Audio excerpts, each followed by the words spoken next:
Et je me rappelle avoir reçu la proposition des fondateurs de Webhelp qui me disaient ah, écoute Alexandre, on est une boîte sous LBO, donc on est assez contraint sur les salaires. Donc il faut que tu acceptes un package 20% inférieur à ce que tu avais dans le conseil. Et en plus, on te demande un chèque de 25 000 euros. Je me dis, mais ils sont fous ces gens-là. Je vais surtout partir en courant. On me demande de baisser mon salaire et en plus, ils veulent mon argent. 6 mois plus tard, c'était le LBO se débouclait et mes 25 000 sont devenus 100 000 euros. Donc ça, c'est pour illustrer un peu la mécanique du LBO. Et Mal, c'était une société qui était un peu comme Webhelp. Je la connaissais pas au moment où je la rejoins. 70 millions d'euros de volume d'affaires, franco-française. Et voilà, j'ai eu le plaisir de diriger cette entreprise pendant 4 ans, jusqu'à 800 millions. Donc là, on est sur le x10 pour devenir un leader européen. On parle en milliards d'ARR, oui, en tout cas, c'est l'objectif. L'entreprise, cette année, va faire 350 millions. Et on rachète, si on regarde dans le rétroviseur, 4 à 5 entreprises par an. Le modèle d'Orisha, ça a été jusque-là de faire plutôt en taille moyenne des entreprises qui font plutôt entre 10 et 20. Okay. Du coup, on en fait plus. Donc des entreprises qui font entre 10 et 20, là, t'en as un petit paquet. Étant un petit paquet en France, mais aussi dans les géographies limitrophes qui sont celles que l'on regarde.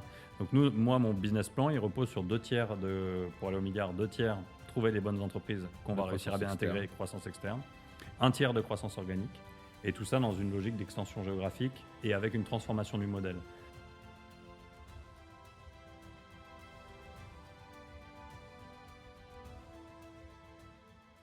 Bonjour à tous, bienvenue pour ce nouvel épisode de Entretien avec un VC. Aujourd'hui, on va parler tech, on va parler impact, on va parler surtout LBO. J'adore, on reçoit tout le temps des entrepreneurs qui font le 0 à 1. Aujourd'hui, avec Alexandre Fréty, on va parler du 10 à 100 et du 100 au milliard.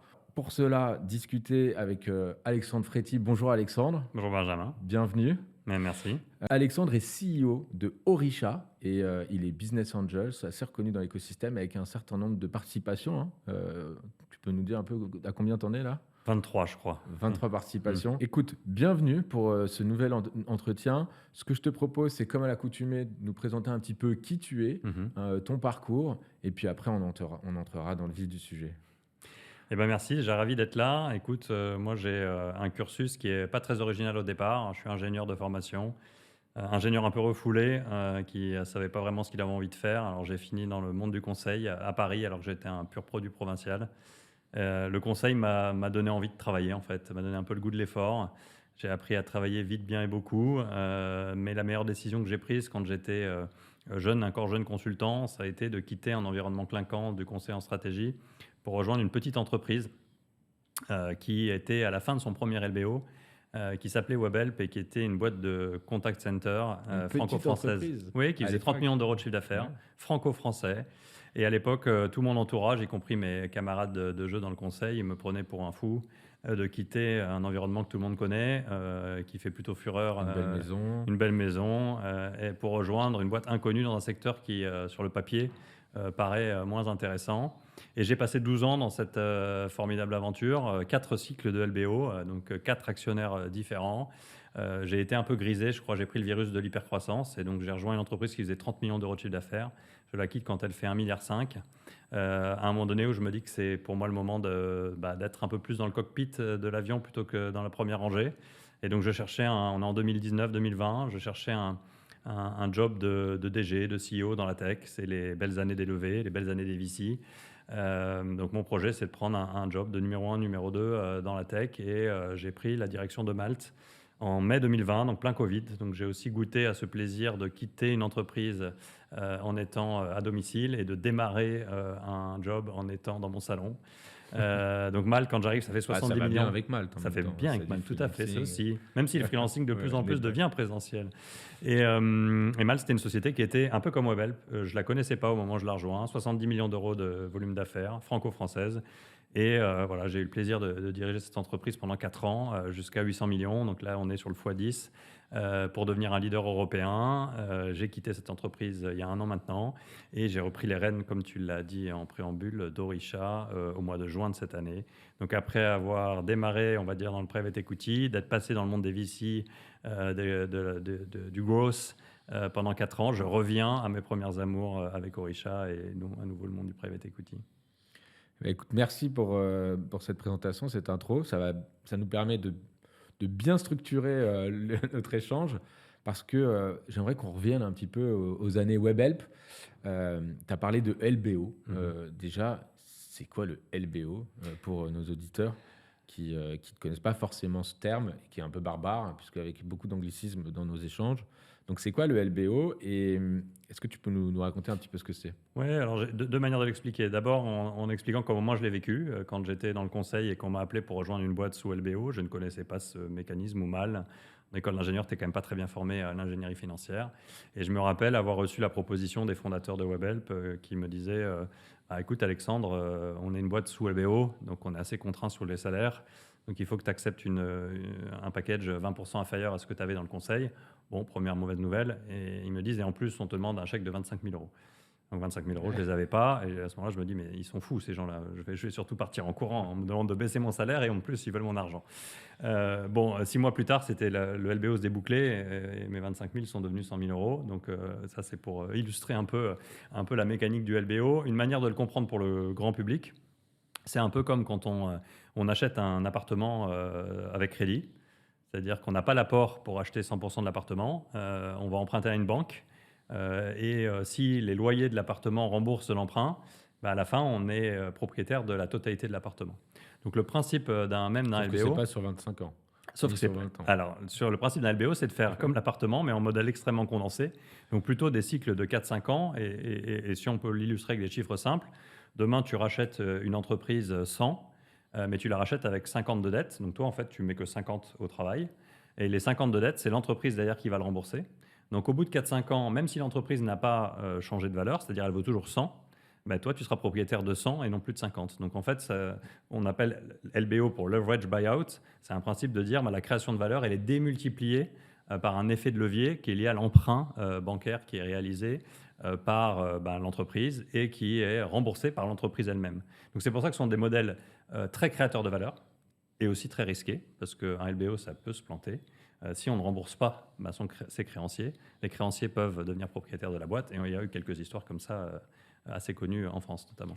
Et justement, j'imagine qu'il y a plusieurs formes de LBO. Là, dans ce cas-là, si on veut prendre l'exemple précis de WebHelp, c'était qui les créanciers? C'était des banques, c'était des fonds, parce qu'il y a des fonds de LBO, il y a Oui. des banques, il y a des typologies d'acteurs, de family office Ça aussi, peut qui être- investissent dans ce type de... Ça peut être effectivement, souvent c'est majoritairement des banques, il y a aussi des fonds de dette, il y a aujourd'hui des acteurs qui sont spécialisés là-dedans. Donc au moment où tu structures un LBO et que tu vas aller chercher un montant donné sur le marché, en tant qu'entrepreneur ou fondateur, tu vas essayer de chercher les meilleures conditions.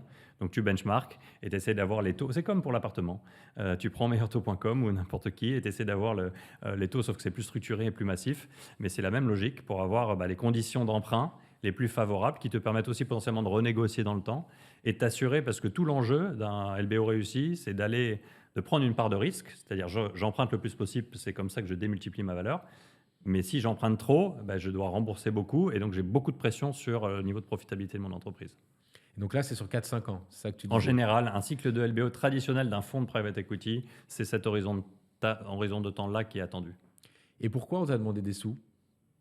Alors pourquoi Parce que c'est plutôt le MBO qui est plus... Alors MBO, c'est quand en plus le management est majoritaire au capital.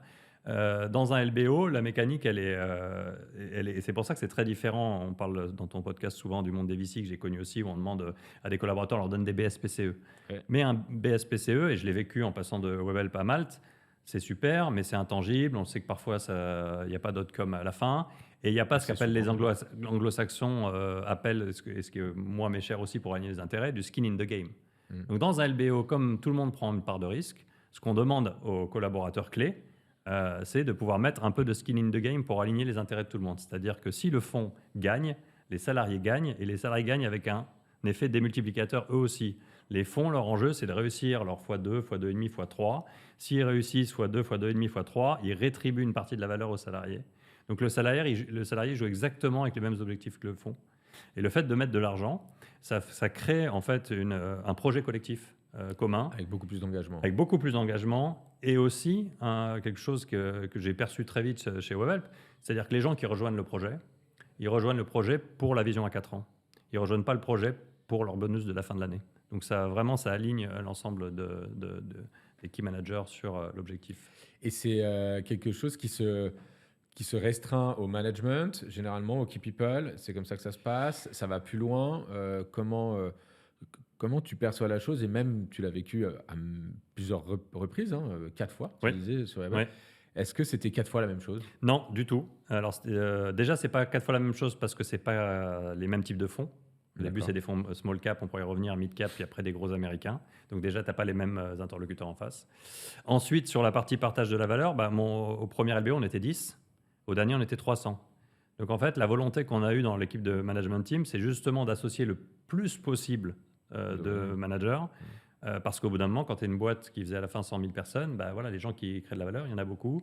Et donc le modèle, il fonctionne si on est capable de redistribuer le plus possible. Après, c'est toujours un savant mélange entre pouvoir incentiver le plus de monde et aussi avoir suffisamment de valeur pour incentiver le plus de monde. Donc là aussi, c'est une négociation que tu fais au moment où tu démarres le LBO avec le fonds qui rentre, en disant, nous, on pense qu'on réussira si on est capable d'avoir beaucoup de valeur, y compris pour des gens qui peuvent être N-3, N-4 dans l'organisation. Et ça, il faut que le fonds adhère aussi à la stratégie, parce qu'il y a des fonds qui préfèrent avoir effectivement une incentive extrêmement resserrée. Si on revient un petit peu à toi, justement, quand tu es rentré pour la première fois chez Webhelp, on t'a demandé Oui. ce premier rapport, c'était quoi justement ta position? T'étais pas tout de suite dans Ah non, la non, non, direction? j'étais très sceptique. Et Voilà. heureusement, j'ai eu des gens qui connaissaient bien le système. On arrivait, en fait, moi, j'ai eu l'opportunité d'investir à 6 mois avant que le LBO se déboucle. Ouais, c'est pas mal. Donc, Ça. moi, je ne le comprenais pas à ce moment-là, mais les gens me disaient, mais tu prends un risque nul, Ouais. enfin, ou quasi nul. Donc, on sait que ça va bien se passer, on ne sait juste pas si tu vas faire x2, x3, x4, x5. Donc empreinte, même s'il le faut, empreinte. Exactement. Parce que, c'est de toutes les manières le meilleur des Exactement. Et donc ça, c'est un discours que moi, ensuite, j'ai eu en tant que manager pour expliquer à un certain nombre de mes équipes, et j'en ai certains qui se sont mordus les doigts pendant 10 ans, de dire « Ah ben non, je préfère justement acheter un appartement à crédit et plutôt que de mettre l'argent dans Webhelp. » Et a posteriori, alors c'est toujours facile une fois que la partie est finie, mais il n'y a pas de meilleur investissement que celui-là à l'instant T, quand en plus on est dans l'entreprise dans laquelle on va créer la valeur soi-même. Et tu as vraiment senti le fait qu'il y a un engagement supplémentaire du management? Parce qu'on se pose souvent la question de, en tant que manager, dans l'équipe de direction, on voit bien qu'il y a quand même un privilège à je préfère mon fixe que mon variable, je préfère avoir un gros fixe et un petit variable qu'un petit fixe et un gros variable. Enfin, il y a quand même des mentalités. Et justement, est-ce que tu trouves que les mentalités sont différentes du fait d'être dans des boîtes à LBO avec cette approche? Tu as ressenti des choses différentes? Est-ce qu'en fait, tu es confronté aux mêmes problématiques? C'est que c'est quand même un petit peu difficile. En fait, ces problématiques-là, tu les élimines au fil du temps parce que tu recrutes les gens en fonction de ça. D'esprit. C'est-à-dire que moi, j'ai eu souvent des discussions de gens que j'avais envie de recruter, mais qui me disaient « Ah ben non, mais moi, mon salaire, c'est ma priorité numéro 1. » Ah ben ça ne fonctionne pas. Moi, j'ai besoin d'avoir des gens qui rejoignent l'entreprise et j'assumais ce discours. Je vais te payer sous le marché. Donc, c'est une culture d'entreprise. C'est une culture d'entreprise parce qu'on veut une mentalité d'entrepreneur et on veut une mentalité de gens qui comprennent qu'ils vont faire beaucoup plus de valeur si on réussit. La probabilité de réussir est assez élevée, quand on en était dans les belles années. Et donc, on veut que les gens voient la valeur à l'outcome commun pour l'ensemble des managers et des salariés et pas sur une mentalité individuelle de dire « bah non, mais moi je ne peux pas vivre avec ». Et donc, on a tous notre propre contrainte. Donc après, ça rentre ou ça ne rentre pas. Mais c'est une manière, c'est un peu une preuve de foi que de dire « ok ». Et moi, je faisais toujours attention à ce que la personne qui rentre chez nous, elle prenait un salaire un peu inférieur à son job précédent. Parce qu'encore une fois, on avait une proposition de valeur qui était bien meilleure que le job précédent, mais différente. Et alors, est-ce que tu as vécu quatre sujets, on va dire, successifs? On a dit que tu nous disais que tu partageais le fait que ce n'était pas tout à fait pareil, mais grosso modo, on connaît la success story de Webhelp. En tout cas, c'est une belle success story. Est-ce que tu as toujours été gagnant? Est-ce que les employés ont toujours été gagnants? C'est quoi un peu les ratios d'ailleurs? Parce que tu me disais au début, j'ai mis 25 000 et je suis reparti avec 100 000. Ça fait quand même, ça donne envie, tu vois. Mais peut-être que la deuxième fois, tu as mis 100 000 et tu es reparti avec 1 million. Tu vois. Donc tu vois, ou est-ce que tu es reparti avec 150 000? Parce qu'en vrai, c'est pas toujours ce type de multiple. Non, c'est une très bonne question. En gros, là où Webhelp est un cas particulier, c'est très rare. Toujours. Webhelp a accumulé, alors moi je suis parti à la fin du 4e, il y a eu 5 LBO.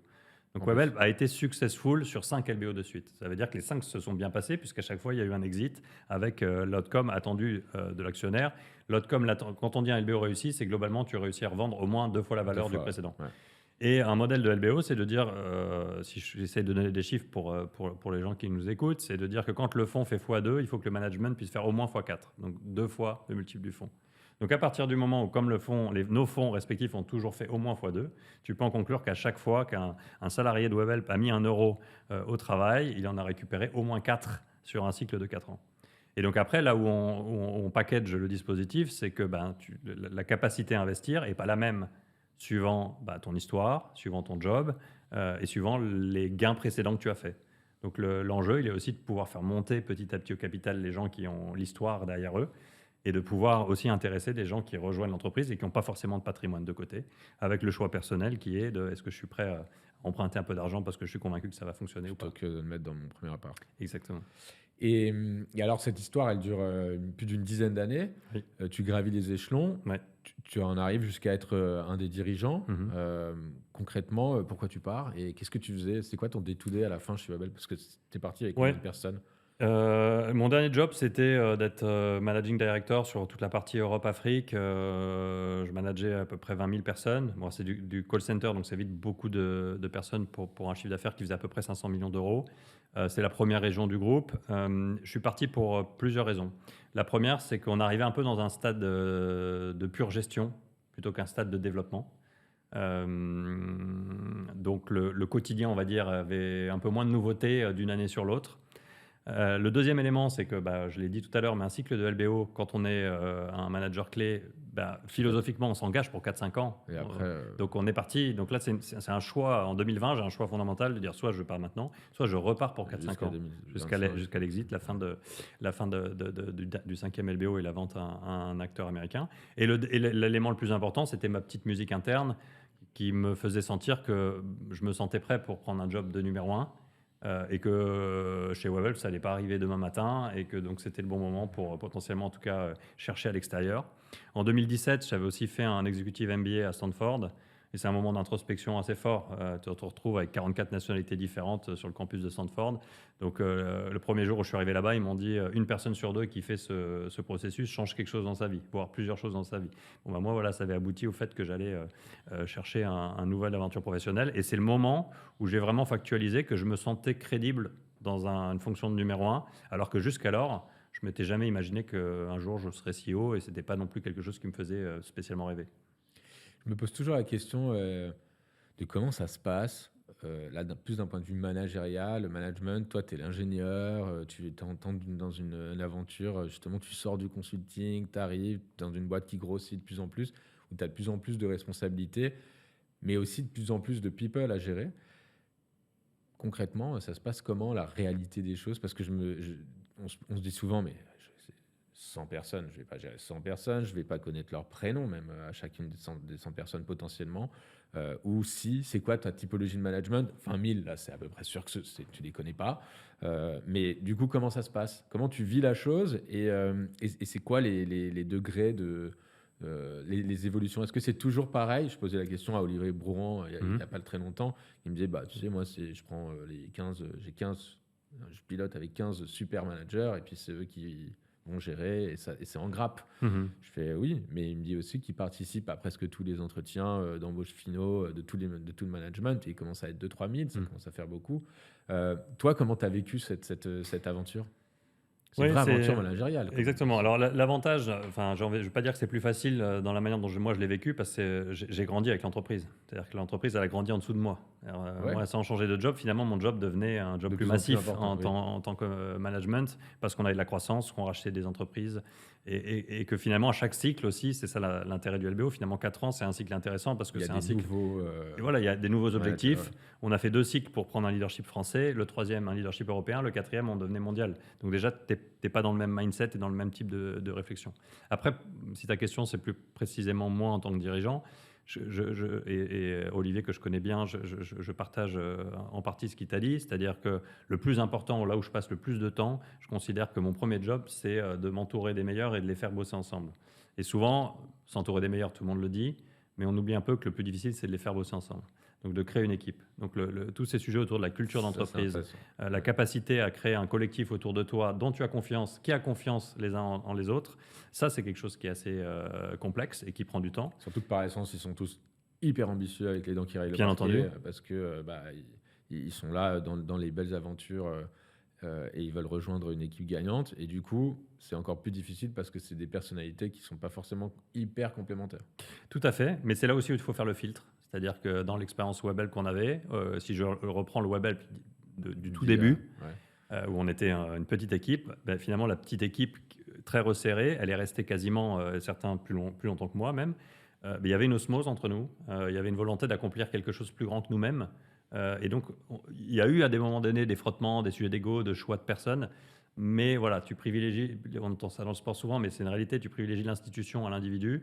Et donc, tous les gens qui essayaient de se montrer un peu plus haut que les autres, bah, c'est ceux-là qui étaient éjectés, en fait. La greffe ne prenait pas de même.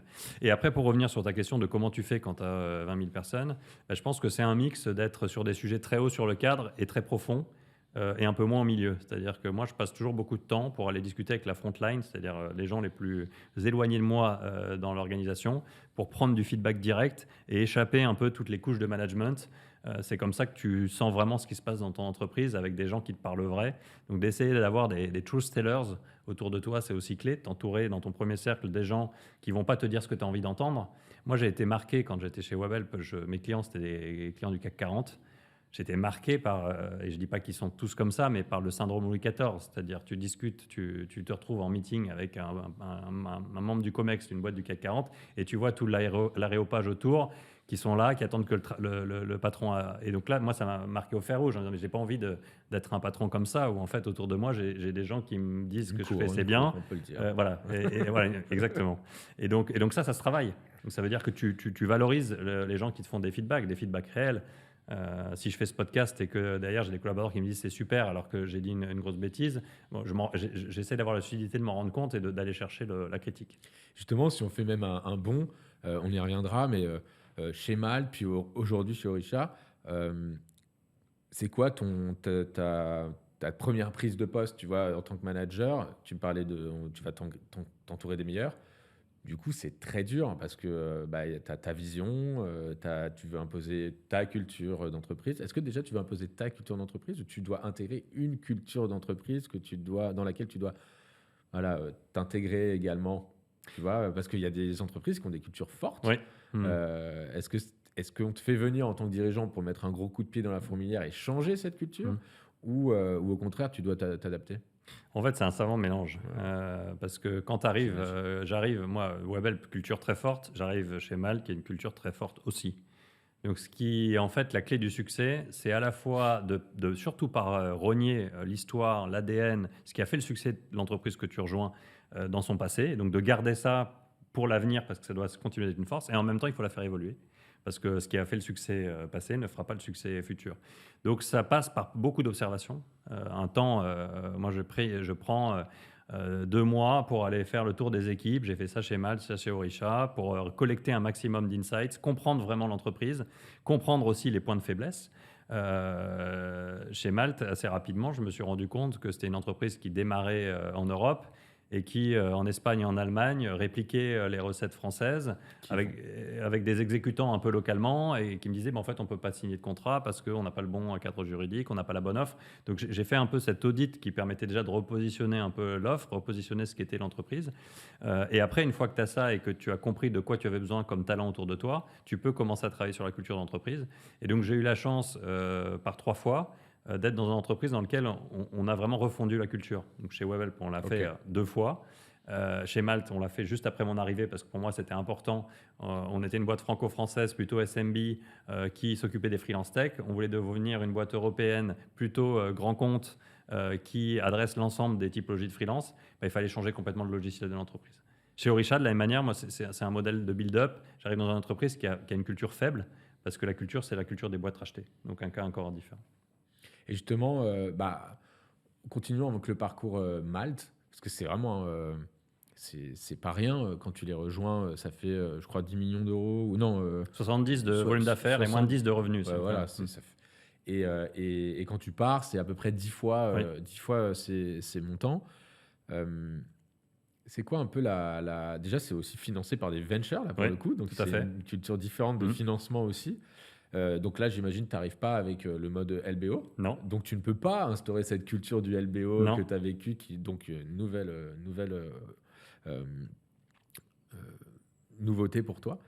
Et, mais c'est quoi cette secret sauce du je passe de moins de 100 millions à presque le milliard, ce qui est énorme dans un. En plus, c'est considéré comme une start-up Ouais, Malte à tout à la fait. base, donc c'est Mm. même pas c'est pas tout à fait le même monde. C'est quoi cette secret sauce? Est-ce que c'est ce dont on vient de parler ou est-ce qu'il y a autre chose? Il y a un certain nombre d'éléments. Alors déjà, j'ai pris quand même de plein fouet le choc de... Moi, j'étais biberonné à un modèle private equity où on pilote le centième de point d'EBITDA. Oui, Et c'est vrai que j'arrive, c'est très très différent ça. voilà, j'arrive dans la tech en 2020. Donc Malte, finalement, c'est représentatif d'autres acteurs de la tech. Et je fais mon premier board au moment du Covid, donc un peu particulier, où on a peur un peu du revenu des mois qui viennent. Et où je découvre que finalement, on m'attend que sur mes taux de croissance et pas du tout sur ma discipline financière. C'est pas caricatural, c'était vraiment comme ça que la tech française fonctionnait en 2020. Mais moi, j'arrive quand même avec cette vision de dire à un moment donné, l'entreprise, elle doit passer dans le cap de ce que j'ai connu moi précédemment. Donc, si on bâtit pas les fondamentaux dès le départ, et là, typiquement, ça passe par des sujets comme être assez intransigeant sur ta masse salariale, assez intransigeant sur toutes les dépenses, même si tu as de l'argent à dépenser, bah, tu commences à avoir une discipline parce que ce qui s'est passé dans toute la tech et chez Mal, je ne vais pas dire on l'a un peu mieux vécu que d'autres, mais c'est que le moment où bah, finalement la fête est finie et qu'il n'y a plus d'argent, et ben, les boîtes qui avaient eu une culture vraiment un peu bisounours sur la dépense, elles ont énormément de mal à changer la culture Ah oui, c'est très d'entreprise. très compliqué. Très compliqué. Alors, ça a été difficile chez Malte aussi. Hein. J'ai aussi pris dans des Hollands des commentaires de gens qui disent mais pourquoi chez nous c'est plus compliqué? Pourquoi est-ce qu'on fait attention à tout ce qu'on dépense? Il a fallu rappeler à un moment donné qu'une boîte n'avait d'avenir que si elle gagnait de l'argent. On a vécu quand même dans un monde Un peu un peu particulier, oui. particulier. Voilà. On va dire que les entrepreneurs frugales, Mm. qu'on considère un peu trop comme radins, Voilà. eh bien, maintenant vont devenir les entrepreneurs à la mode. Mais en tout cas, avec un petit peu plus de réalisme. Est-ce que justement, cette vision, puisque je le partageais avec un autre invité qui, lui, a fait le chemin inverse, qui était dans le monde de la startup et sa startup a évolué vers le PE, Oui. et lui m'a en effet dit, mais c'est un monde, Oui, c'est un monde. en termes de reporting, Oui. en termes de KPI et de valider les sous, c'est très très différent. Et son exemple, c'était mon board en termes de. Quand j'avais des ventures, c'était une petite quinzaine de slides. Mon board, quand j'avais des gars en PE, c'était une petite soixantaine de slides, minimum. Et très documenté. Donc, du coup, tu es arrivé avec cette culture. Toi, tu as essayé justement d'imposer cette culture à tes managers avec beaucoup plus de data driven, de reporting, Tout à de fait. frugalité. C'est ça le. Alors, frugalité, à l'époque, même moi, ce mot-là, on ne l'employait pas parce que j'avais de l'argent à dépenser. Et puis, il fallait faire. Et l'écosystème était jugé uniquement mais tu à voulais la juste taille pas de que- ta ouais. levée. Donc, moi aussi, je me suis pris, entre guillemets, au jeu de allons chercher la plus belle levée avec la plus grosse valorisation. Ce qu'on a fait moins d'un an après mon arrivée avec Goldman Sachs et Euraseo. Mais pour autant, sur le day-to-day, effectivement, on était sur cette discipline-là et est évoqué le décalage entre les deux mondes. Ben, moi, je l'ai vécu du coup un peu deux fois. La différence que tu as fondamentalement aussi entre le VC et le PI, c'est que le VC, in fine, si on est un petit peu dur avec le modèle, ça reste un modèle sur lequel ta réussite dépend du pari que tu fais au départ. Parce que le VC, il n'a pas un temps de cerveau disponible pour vraiment t'aider au quotidien. Moi, sur Malte, à la fin, j'ai 6 personnes autour de la table, j'ai 6 fonds qui ont chacun une petite tranche du capital, qui s'assoient une fois tous les 2 mois, 3 heures, ils connaissent bien l'entreprise. Mais du coup, c'est souvent des boards avec un peu mou, et c'est pas des boards qui vont prendre des décisions difficiles. Quand moi aujourd'hui, j'ai deux actionnaires américains, l'un à 60% de l'entreprise, l'autre 30%. Ils connaissent la boîte, pour certains encore mieux que moi aujourd'hui. Ils ont des équipes d'operating partners qui connaissent peuvent, aussi bien voilà, aussi. sur chacun des sujets, venir t'aider. Et effectivement, les reportings sont extrêmement étayés parce que la recherche de la performance, elle est dans l'ADN du modèle. Donc, Est-ce que c'est justement une des raisons qui t'a fait quitter Malte, peut-être pour aller vers une nouvelle aventure et une autre typologie en de tout cas, management une ou- gouvernance plus driven, Ouais, c'était un des éléments que je regrettais de mon monde de Webhelp quand j'étais chez Malte. d'accord. C'est-à-dire d'avoir des board members qui me challenge sur les bons sujets Comme, et qui peuvent prendre des décisions difficiles à tout niveau. Alors, ce qu'il y a aussi, c'est moins confortable, hein, pour être honnête, parce que un board PI, il est là pour vraiment embêter le CEO partout où le CEO a peut-être des lacunes ou des choses qu'il n'a pas vues. Un board de VC, ça reste des gens qui se réunissent, qui passent un bon moment et encore une fois avec une valeur à leur sortie qui peut être challengeable, puisque ce qui fait la valeur du VC au growth, au PI, c'est qu'à un moment donné, la boîte devient profitable et qu'elle arrive à passer du monde de valorisation sur un multiple de chiffre d'affaires à un monde de valorisation sur un multiple d'EBITDA.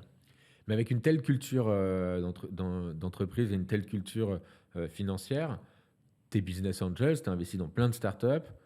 Est-ce que toi, tu adoptes des modalités plutôt de VC, de PI? Est-ce que tu es impliqué dans des boîtes en tant que business angels ou pas? C'est quoi ton mantra là-dessus? Alors en tant que business angel, je suis clairement dans le monde des VC. Parce que malheureusement, je J'ai pas le temps. n'ai pas le temps de pouvoir faire le PI avec chacune des boîtes dans laquelle j'investis. En revanche, j'essaye d'être assez picky sur un certain nombre d'éléments qui pour moi sont importants. Le premier, c'est d'essayer de trouver des entreprises sur lesquelles j'ai quelque chose à apporter. Donc soit j'ai beaucoup investi dans le monde de la relation client, en lien avec Webhelp, j'ai beaucoup investi dans des marketplaces, en lien avec Malte, donc des choses sur lesquelles j'ai des réflexes et je peux vraiment accompagner le management. Le deuxième élément auquel je suis sensible, c'est la complémentarité / diversité de l'équipe. Pas forcément au départ, parce que parfois des 2, des 3, c'est compliqué, mais de sentir la mentalité qui va être très ouverte par rapport à ça. Est-ce que tu peux aller plus loin dans ta définition de la diversité de l'équipe? C'est d'avoir. Je teste quand j'ai 3 garçons sortis de Polytechnique qui créent leur entreprise. Je leur pose des questions pour comprendre comment est-ce qu'ils vont grandir, comment est-ce qu'ils vont s'entourer, et est-ce qu'ils vont chercher à s'entourer que des gens comme eux. Voilà. Donc c'est des choses que tu peux sentir quand même assez vite. Et quand tu as des équipes comme ça, il y en a qui vont le dire assez facilement. Bon, on a bien conscience que là, aujourd'hui, on est un peu des clones, ce qui est quand même pas au départ quelque chose de positif. Et donc, comment est-ce que demain, on va compléter l'équipe? Et les 2 derniers éléments qui sont peut-être les plus importants, j'aurais dû démarrer par là, c'est l'opiniâtreté, vraiment la détermination, sentir la personne qui ne va pas give up au milieu du chemin. Et la dernière, c'est la capacité de remise en cause. C'est-à-dire qu'un entrepreneur qui réussit, c'est quelqu'un qui a énormément de conviction. Donc moi, je veux des gens qui ont énormément de conviction, mais qui n'aient peu de certitude. Parce que la conviction, ça se challenge, alors que la certitude, c'est quelque chose, tu pourras faire ce que tu veux. Et si je prends, moi, les exemples dans lesquels j'ai vécu, Webhelp, au départ, c'était un Google humain. Donc les fondateurs, ils ont créé une boîte qui a fait un exit à 5 milliards en lançant au départ un Google humain. Donc ça paraît bizarre en 2025 de dire ça, mais tu avais des web wizards qui étaient en Roumanie et qui allaient chercher la réponse à ta question sur Internet. Et le jour où Google est né, ils ont compris que leur business model était à terre et ils ont bifurqué vers le monde de la relation client. Donc ce sujet du pivot, si tu regardes tous les succès qu'il y a aujourd'hui, je pense que c'est plus d'un cas sur 2 où il y a eu un vrai pivot qui a été réalisé. Et donc pour ça demande de se remettre en cause et d'être. Et je préfère toujours avoir une A-team avec une BID qu'une B-team avec une AID, parce que la A-team, elle saura toujours trouver le chemin.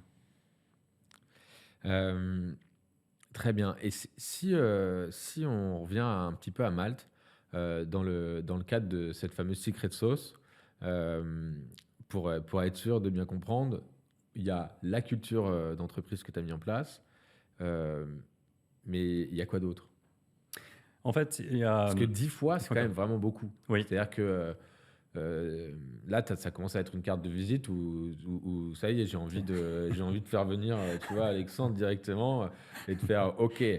Ça y est, je suis à 100 millions, j'aimerais bien passer au milliard. C'est peut-être ce qui se passe avec Orisha, justement. Mais j'aimerais que tu me racontes ça et que tu me racontes tout de suite après l'histoire Orisha. En fait, le mariage avec Malte, il était idéal en quelques termes, parce qu'il y avait une équipe fondatrice qui avait construit un super produit avec un ADN très B2C, très franco-français et très tech, comme je l'évoquais tout à l'heure.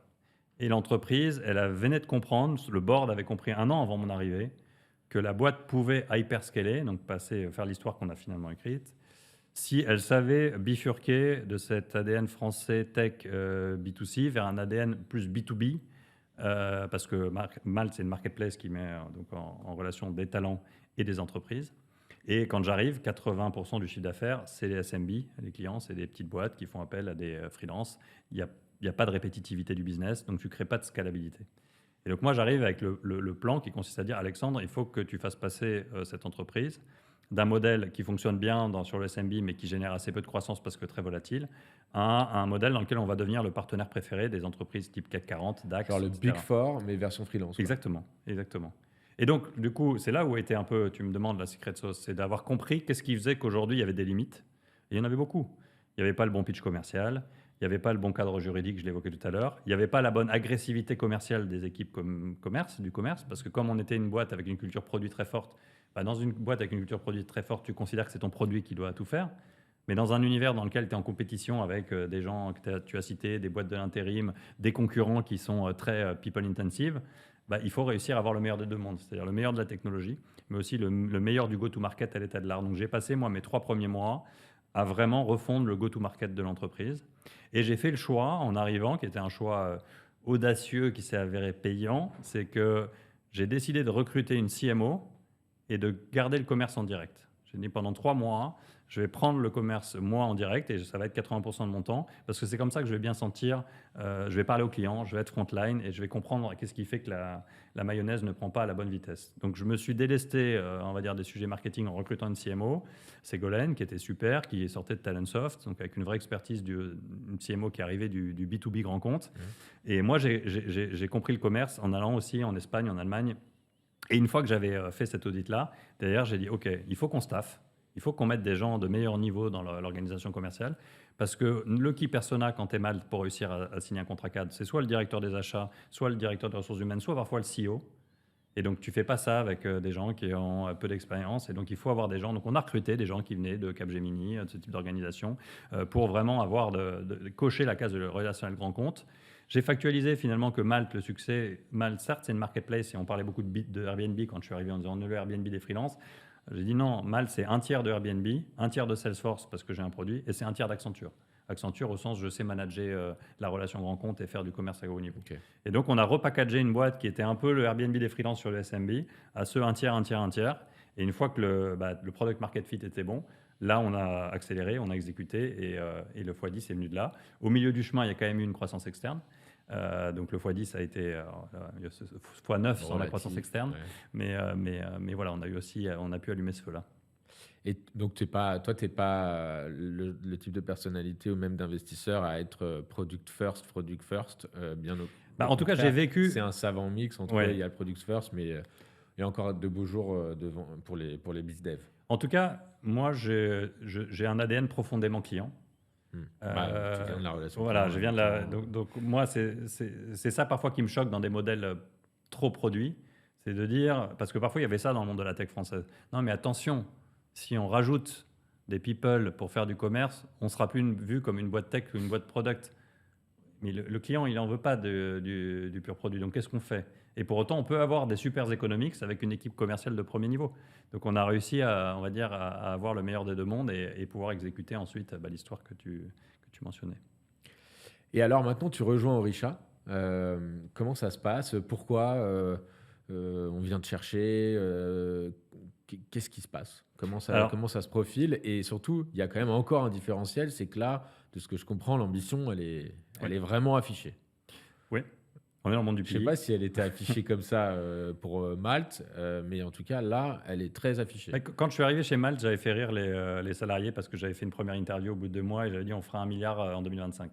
Donc, on a fait 800 millions. Les chiffres, ça fait plus rêver les gens. Mais ça permet quand même. Mais je pense que ça a une vraie vertu. C'est que ça permet de projeter le fait qu'il faut qu'on fonctionne totalement différemment et ensuite tu rembobines le film. Et donc Orisha, alors déjà, on n'est pas venu me chercher. Moi, quand je me suis retrouvé disponible, la première fois après un peu plus de 20 ans de dur labeur que je me retrouvais disponible. Donc déjà, tu as l'envie de prendre ton temps. Je savais que j'avais pas envie de faire un changement orthogonal et de partir faire quelque chose de complètement différent. Si tu veux, mon projet, il était très clair. Je veux un job de CEO dans une boîte de croissance, voire d'hypercroissance. Simplement, on est fin 2024. Fin 2024, ça court moins les rues que dans les années précédentes. Et je fais vite le constat que sur les chasseurs qui m'appellent, j'ai 3/4 des briefs qui correspondent à ce que je veux, qui sont dans le software. Et donc, moi, je n'ai jamais travaillé dans le monde du software. Et donc là, je me pose un peu cette question existentielle, dire est-ce que je peux prendre des jobs de CEO dans plein de domaines? Est-ce que je peux prendre un job de CEO dans le software? Et est-ce que moi, ça me plairait de prendre un job de CEO dans le software?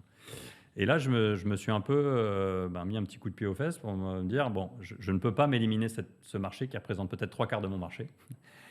Et donc, je vais à la découverte. Et une manière d'aller à la découverte de ce marché-là, c'est que j'ai pris contact avec des fonds d'investissement qui sont dans ce marché-là. Assez rapidement avec Silver Lake, qui est un fonds de private equity bien connu dans le monde des LBO et qui est notamment l'actionnaire de référence de Cegid. Ils m'ont proposé assez rapidement de rentrer en contact avec le CEO de Cegid, Pascal Houillon, qui m'a dit, écoute, si tu veux, viens bosser avec moi dans mon COMEX. Je lui ai dit non, moi, c'est pas ce que je veux. Pas d'arrogance de ma part, mais j'ai envie de trouver un job de numéro un. Et donc, Pascal a été très sympathique. Et une semaine après, il m'a rappelé parce qu'il était resté intrigué sur notre échange. Il m'a dit, écoute, j'ai une proposition que tu peux pas refuser. Tu viens. En management par intérim, j'ai une énorme transfo à opérer en Chief Revenue Officer.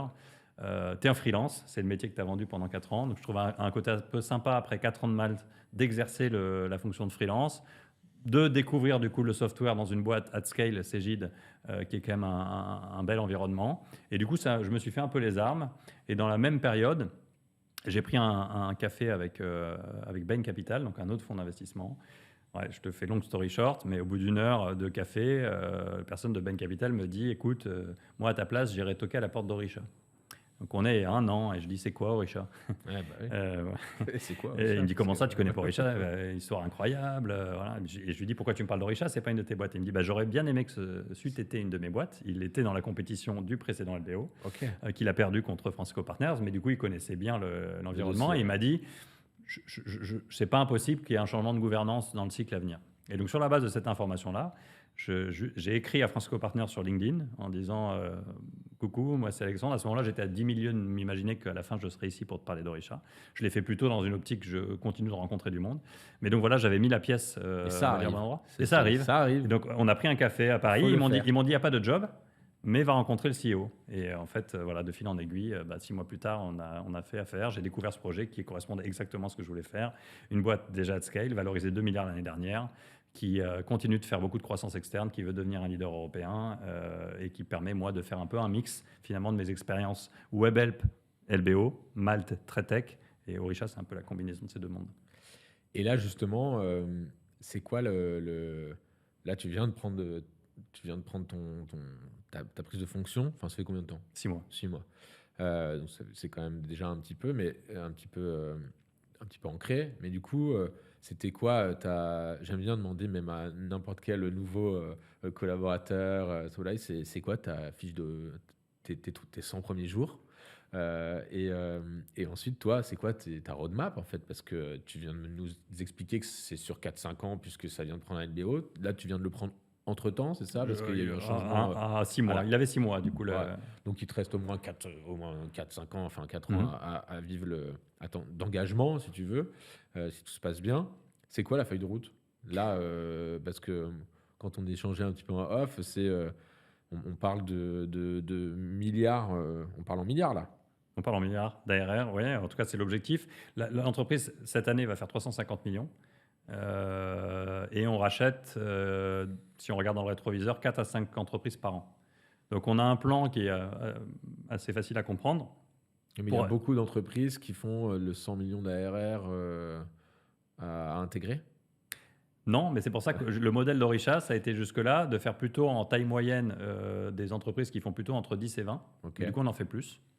Donc des entreprises qui font entre 10 et 20, là, tu en as un petit paquet. Et tu en as un petit paquet en France, mais aussi dans les géographies limitrophes qui sont celles que l'on regarde. Donc moi, mon business plan, il repose sur 2 tiers pour aller au milliard, 2 tiers trouver les bonnes entreprises qu'on va réussir à bien intégrer, croissance externe, 1 tiers de croissance organique, et tout ça dans une logique d'extension géographique et avec une transformation du modèle. Et peut-être que le sujet principal, j'évoquais chez Malte, c'était ce changement de type de clientèle du SMB jusqu'au grand compte. Chez Orisha, c'est plus que jusqu'à il y a 2 ans. Donc l'entreprise s'appelait DL Software. DL, c'était Jean-Noël Drouin, Patrick Lemaire. Donc le nom, c'était les initiales des 2 fondateurs. Les 2 fondateurs, ils n'ont pas créé une boîte de software, ils ont commencé par racheter une boîte de software. Donc le build-up, c'est quelque chose qui est vraiment dans le DNA. Et jusqu'à il y a 3 ans, la logique, c'était on rachète des boîtes et surtout on les touche pas. On les laisse autonomes. Donc la boîte était un peu une fédération de PME. Okay. Et depuis 2-3 ans, il y a une logique de créer des business units par secteur. Et moi, j'arrive dans un cycle dans lequel il faut qu'on crée un groupe. Donc de transversaliser toutes les fonctions. Exactement. Et donc ça, c'est assez passionnant parce qu'on change complètement le type d'histoire. avec potentiellement de la résistance au changement, avec des sujets de culture d'entreprise, comme je l'évoquais Avec tout à de la l'heure. mutualisation des coûts, Voilà, avec beaucoup il exactement. va y avoir un petit peu Avec des actionnaires d'opposition. très exigeants, mais aussi Mais très, est-ce très qu'avec des aidants. actionnaires multiples aussi, ou vous êtes 100% propriétaire de tout? Parce que parfois, il y a aussi On est 100% des propriétaire de BU tout. où tu as d'autres actionnaires, où c'est un sacré On est bazar. 100% propriétaire de tout. On rachète toujours 100% de... Et comment tu vois, est-ce que tu as est-ce que tu déjà vécu, je pense que c'était le cas avec Webhelp, mais euh, le sujet de faire beaucoup de croissance externe, parce que c'est pas la même chose de faire de la croissance Oui. externe et de la croissance organique. Toi, comment tu vis ça? C'est quoi ton plaisir là-dedans? C'est quoi la force de la croissance externe? Je fais même un petit parallèle, on en entend de plus en plus parler, mais il y a quand même un paquet de boîtes, et notamment en France, qui vont devoir trouver repreneurs bientôt. Enfin, il y a plein de sujets sur le fait que créer, c'est bien, pérenniser, reprendre, Mhm. c'est bien, c'est mieux, ça pourrait être mieux, mieux investi. Comment toi tu perçois les choses? Comment tu vois les choses? La croissance externe, ça représente, enfin, c'est un métier que tu as dû apprendre. Comment Oui, tu... bah, j'ai eu la chance, encore une fois, de grandir chez Webhelp, qui était un modèle qui était 50-50. 50% Mais tu croissance t'occupais de organique, ça? 50... Tu t'occupais de Bah, faire de la en fait, croissance? la beauté, là aussi, hein, c'est la première fois qu'on rachète une boîte en Angleterre. On est français, on commence à être très gros, on rachète une boîte. La première fois qu'on va à l'international, c'est l'Angleterre. Bah, à ce moment-là, on n'est pas structuré avec l'équipe M&A, l'équipe qui fait que ça. Donc, sur qui on se repose? Sur les key people qui sont très comités et qui vont faire Ouais. ça à 120% de leur temps. Et donc, ça a été génial. Moi, j'avais même pas 30 ans et je faisais la due diligence au fin fond de l'Écosse pour aller discuter avec la boîte qui demain allait devenir une entreprise Webhelp. Et donc après, c'est resté dans l'ADN et on en a fait 25 ou 26 sur le cycle chez Webhelp. Je crois que la clé, c'est déjà d'être très clair sur pourquoi tu fais de la croissance externe. Ensuite, d'être extrêmement sélectif sur les entreprises que tu regardes. Et quand je regarde les fails qu'on a eus, parce qu'on en a eu, ça a toujours été parce qu'on pensait acheter quelque chose de super pas cher, en fait. Ah ouais? Plus que une histoire de people. Oui, parce que en fait, l'histoire de People, alors chez Webhelp, c'était assez facile. Encore une fois, modèle de LBO, tu rachètes quelqu'un qui a en général piloté sa boîte depuis longtemps. Et le meilleur test pour savoir s'il va comprendre ce vers quoi il va aller, c'est que tu lui demandes de remettre 50% de ce qu'il gagne au travail. Donc la personne qui se dit ah mais attends comme il travaille chez Webhelp là ça me plaît pas des masses et moi je pense que je vais vouloir faire bah, il remet pas 50% au travail parce qu'il sait que sinon on va avoir un sujet un peu compliqué de discussion. Donc tu alignes les intérêts et parfois c'est à ce moment-là que ça casse, c'est-à-dire que la personne se dit non mais moi le modèle de Webhelp très intégré, Ah, mais on était sur un modèle multi-entrepreneur donc on recherchait des entrepreneurs qui allaient compléter la Dream Team qu'on avait à l'époque. là, on a beaucoup parlé de LBO, c'était passionnant, et de PE, de private equity, mais il n'y a pas beaucoup de private equity en fait en France et en Europe. Il n'y en a pas tant que ça. Et tu as même donné quelques noms. Malheureusement, ils sont tous outre-Atlantique pour la plupart d'entre eux. Euh, Comment tu vois un peu l'évolution du marché? Comment tu vois le paysage du financement et de l'investissement dans les 10 prochaines années, toi qui justement viens pas à la base pas du tout et qui n'a pas du tout l'expérience de ce qu'on vit majoritairement et de ce dont on parle même ici, à savoir l'investissement en capital, venture capital, euh, avec pas les mêmes approches, les mêmes expectations. Comment toi tu vois le monde du financement demain? Ouais, je crois que alors on aime bien s'autoflageller en France et en Europe, mais l'écosystème européen, il existe quand même. Au précédent tour d'Orisha, il y avait Equity qui est suédois. Voilà, il y a des gens. Il y a Euraseo qui est capable de faire des gros deals. Des beaux Après, groupes. l'écosystème, effectivement, il est très riche sur du small cap, mid cap. Quand on passe sur des valeurs d'entreprise assez élevées, il y a un peu plus d'Américains que d'Européens. Je pense que c'est aussi lié à la capacité de sortie in fine. C'est-à-dire qu'on attend tous, moi je suis dans le monde de la tech, on attend tous de voir ce que peut être une belle IPO tech en Europe. Sauf qu'il n'y a pas Euh, d'IPO. Sauf que pour le moment, il n'y a pas d'IPO. Il y a une entreprise en Europe du Nord qui s'appelle Visma, qui est la plus belle boîte de software aujourd'hui européenne, qui peut-être sera publique l'année prochaine. Bah, soit ça se passe très bien et la théorie du Très... ruissellement va vraiment fonctionner et ça va créer effectivement de la demande derrière. Soit, effectivement, pour les entreprises, les États-Unis sont plus favorables que l'Europe et donc on est un peu à la croisée des chemins, mais pour autant, on a un bon exemple. Moi, j'ai 2 investisseurs américains. On pourrait aussi se dire que les Américains, ils ont assez à faire avec leur géographie. Ils viennent quand même en Europe. Ils continuent de venir en Europe parce qu'on a quand même même des entreprises résilientes qui fonctionnent, un continent sur lequel c'est très dur de pénétrer si tu n'es pas local. Donc je suis globalement positif sur les années qui viennent. Un LBO, c'est aussi très lié au taux d'emprunt. Donc aujourd'hui, on a des taux qui sont plutôt c'est hauts, vrai que mais assez stabilisés. Et le dernier élément qu'il faut prendre en compte et qui explique peut-être l'attentisme, je ne peux pas parler de politique, mais je vais parler d'intelligence artificielle. C'est-à-dire que l'intelligence artificielle, aujourd'hui, c'est souvent un peu l'arlésienne quand on regarde un sujet, avec la peur de se dire personne n'a envie d'être le premier con qui investit dans une boîte qui va perdre 90% de sa valeur à cause de l'intelligence artificielle. Donc l'intelligence artificielle crée une forme d'attentisme. Comme Webhelp. Alors voilà, mais c'est un parfait exemple. Webhelp, tu fais bien de... Mais Webhelp a eu une chance phénoménale. Webhelp s'est revendu 4,8 milliards à une entreprise qui en valait 9. Et aujourd'hui, l'ensemble en vaut 3. L'entreprise est toujours aussi solide, le chiffre d'affaires est le même, mais la valorisation a pris effectivement un downgrade extrêmement puissant parce que maintenant, plus personne ne croit dans cette industrie. Est-ce que c'est juste? Est-ce que c'est injuste? En tout cas, c'est la réalité. Et qu'est-ce qu'on a oublié lors de cet échange, puisque le temps file et que ça touche à sa fin? Est-ce que j'ai oublié de te poser une question particulière? Non, je crois pas. En tout cas, d'avoir un discours, à mon avis, dans ce marasme un peu ambiant, positif, parce on continue d'avoir des belles boîtes en France, et tu parlais du capital. Je pense que c'est clé. Si demain on a un peu plus de capital, les gens qui sont prêts à prendre un peu plus de risques. Parfois, la frontière entre être le consolidateur ou être le consolidé, elle est ténue. Et donc, il faut qu'on soit parfois un peu plus fier de ce qu'on fait. Et les histoires, parfois, elles switchent pour des raisons extrêmement mineures. Donc, c'est charge à tout l'écosystème d'être très volontariste et encore une fois de s'auto-flageller un peu moins et de prendre le drapeau et d'aller gravir la montagne. Et en tant qu'investisseur particulier, on va dire, c'est quoi ta vision de l'investissement français? Pareil, est-ce que aujourd'hui on est dans un écosystème où il y a de plus en plus quand même il y a 9 000 milliards d'épargne des boomers là, actuels qui va devoir être redirigé quelque part à un moment donné.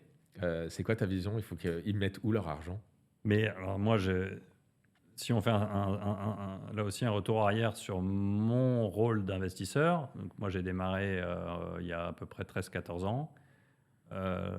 Mon premier objectif, c'était à la fois give back, mais c'était aussi je veux mettre mon argent pour l'économie de demain. Et donc, bien entendu, c'est risqué, bien entendu. Voilà. Mais je pense que pour répondre à ta question, il faut qu'on trouve un système pour que le dry powder des générations papy boomer, qui par défaut vont pas aller vers cette orientation-là. Peut-être même ils vont les mettre dans les cryptos, moi, je sais pas. Il faudrait. En tout cas, il faut qu'on puisse stimuler l'écosystème. Au bout d'un moment, si on devient un pays de rentiers avec de l'argent qui dort sur des livrets A, effectivement, on va avoir un problème alors qu'on a de quoi faire, on a de l'énergie. Moi, je suis épaté par le nombre de dossiers. Je reçois encore, alors que j'investis moins maintenant parce que j'ai plus le temps, je reçois 2 à 3 dossiers par jour. Et quand je les ouvre, les dossiers, je les trouve tous de très bon niveau. Donc aujourd'hui, on ne manque pas. Avec plaisir. On ne manque pas d'entrepreneurs aujourd'hui. On manque de gens qui accompagnent les entrepreneurs. Eh bien, écoute, merci beaucoup Alexandre pour cet échange passionnant. Quant à nous, on se retrouve très très rapidement pour un prochain épisode. À bientôt. Merci Benjamin, à bientôt.